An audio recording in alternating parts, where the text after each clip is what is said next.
உலக வரலாற்றிலேயே ஒரு பலம் வாய்ந்த இராணுவம் பறவைகளிடம் தோற்று அவமானப்பட்டு பின்வாங்கிய ஒரே போர் இதுதான். 1932இல் ஆஸ்திரேலியாவில் சுமார் 20,000 ஈமு பறவைகள் கோதுமை வயல்களை தின்று நாசமாக்கின. இதை கட்டுப்படுத்த ஆஸ்திரேலிய அரசாங்கம் இயந்திர துப்பாக்கிகளுடன் இராணுவத்தை அனுப்பியது. ஈமுக்கள் வெறும் முட்டாள்கள் அல்ல, அவை கெரில்லா தந்திரத்தை பயன்படுத்தின. இராணுவத்தை கண்டதும் சிறிய குழுக்களாக சிதறி ஓடின. ஒவ்வொரு குழுவிற்கும் ஒரு ஈமு வாட்ச்மேனாக நின்று எச்சரிக்கை கொடுத்தது. இராணுவம் லாரியில் துப்பாக்கியை ஏற்றி துரத்தினாலும் மணிக்கு 50 கிலோமீட்டர் வேகத்தில் ஓடும் ஈமுக்களை அவர்களால் துல்லியமாக சுட முடியவில்லை. ஆயிரக்கணக்கான ரவுண்டு துப்பாக்கி குண்டுகளை செலவழித்தும் இராணுவத்தால் சில 100 பறவைகளை மட்டுமே வீழ்த்த முடிந்தது.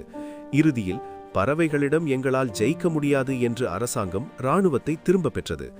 இயற்கையின் வேகத்திற்கு முன்னால் நவீன ஆயுதங்கள் மண்டியிட்ட அந்த விசித்திரமான வெற்றி இன்றும் வரலாற்றின் ஒரு சுவாரஸ்யமான பக்கம்.